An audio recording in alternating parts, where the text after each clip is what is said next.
Well, here we are, guys. This is part 9 and the finale of the 1/350 scale TOS from my client Steve Ferrone. We have everything done now, all decals on, all sealed up. I'm just waiting for these to dry, and then I'm going to spray some dull coat on it to seal them in, and we'll be done. But then, oh yes, I got to put some stuff in these holes here. He wanted me to do that, so I'm just going to put a red and a green little piece in there and seal it up. But we got it all done, all the decals on, all the weathering done on it now. Everything is complete.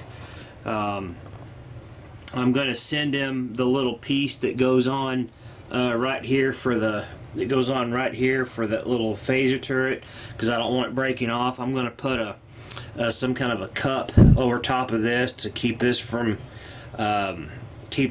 moving, you know, get it to where it doesn't break the deflector dish. But everything is on and working. Of course, it's not on right this second, but everything is down. So got the base done for him. He wanted this. This is a shadow box from Hobby Lobby. These run about $16 or so, or about 26, and you can get them off, you know, with a 40% off coupon. You can get them for about, you know, a little less than $20. But what I did is I had some black acrylic plexiglass, and I had my good friend Cameron Lewis make these vinyl lettering here for his for the shadow box here. And so all I have to do now is just put some I don't know if I'm going to put some couple of drops in each corner of canopy glue, or if I'm just going to put some silicone around the base. I'm probably going to more or less put some black silicone around, get some black silicone and seal around all that so this won't come off. But it's all done and good now. We have our main power button here. Let me move that into the light where you can see it. We have the main power button. We have our flux chiller grills on-off switch, and we have our fan motor speed. And on the back, I was gonna say that, you know, I was gonna try to make it pretty and get it to where I had just a little power jack in here, but all the jacks that I had wasn't working with this, so I had to use the round 2 kit part and then just run the wire. So that's the only thing about that I didn't like. But let me move back out of here and move this back, and we'll turn it on. And so here's the on button. So you can see we have all the navs and strobes now. I will make mention, guys, that if you do the round 2 version of the lighting kit, make sure you replace the lights, the LEDs that go here, the starboard and port side nav lights. You replace them with some you know, bright white LEDs, because these are just, you can barely see them, and it's picking them up better on the camera than they are in person. But they are working, so you know, they're just dim. So, but we'll show you down inside the bridge there. You can see Spock and some of the crew members there at the, you know, around the bridge.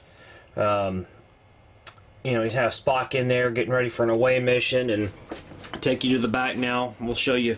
You know, we have, I don't know if the camera will focus in on it, but we have, you see Kirk there on the left, and then you have McCoy and Scotty in the back, making sure the ship is everything, you know, and in good condition. You know, make sure before they go on a trip. So I see one little thing I gotta fix up here, a little light leak I have to fix, and then right there on the side.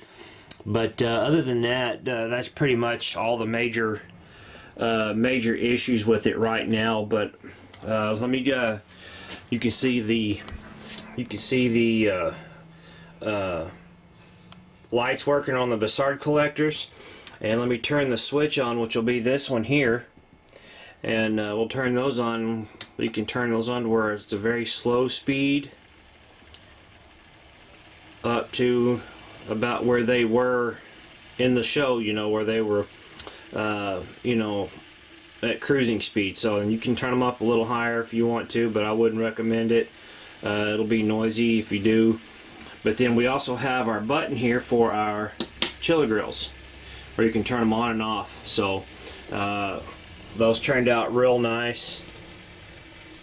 I'm very pleased at how this turned out. So the good thing about this is I can turn the main power off to the ship, and the fans still work, and the flux chiller grill still works. So you can turn these on and off all separately. So Steve, buddy, I hope you enjoy this. I'm gonna go get a packaging box today and get a bracket where I'm going to make it to where a support bracket for here across the to support the nacelles, and something on front of, you know, on the front side of the ship there, to where when we get it in there it's not going to move. And I'm going to pack this thing real good with bubble wrap and some foam down in there to keep it steady and everything. So that's it, guys. You know, they're going to call this one a wrap. Let me turn everything back on again. So I want to say again a special thanks to you know, Cameron Lewis again from Cameron's Decals and such for making the lettering, and to, you know, again, thanks Round 2 for sending me those replacement decals. Everything worked out okay. Like I said, I will not be using those weathering decals again on the smooth saucer. Now, if it, you know, I will use them on the grid, the original release with the grids on them. That will work on those. But you know, I just want to say thanks for Round 2 for doing that, and you know, everybody that's helped with the building of this kit.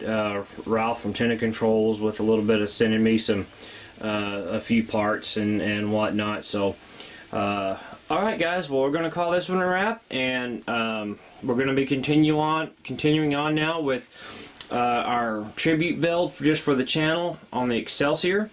I decided to go ahead and just stay with the Excelsior since I had everything there. So we'll start on that one for the video next week, but I've got to take a week off and get caught up on some other client work. I got to finish up on my client Ed Lamb's Reliant, get that done and out of here. So he can get it. He's been waiting for a while for it, and we had some issues with it, but got those issues fixed, and going to get that done. So that's going to be my next main thing, to get that done and out of here. So alright guys, well, that's it. We'll see you next week or so for part 1 of the Excelsior kit build up for the tribute build for Trek Works. So take care guys, stay safe out there, happy modeling everybody.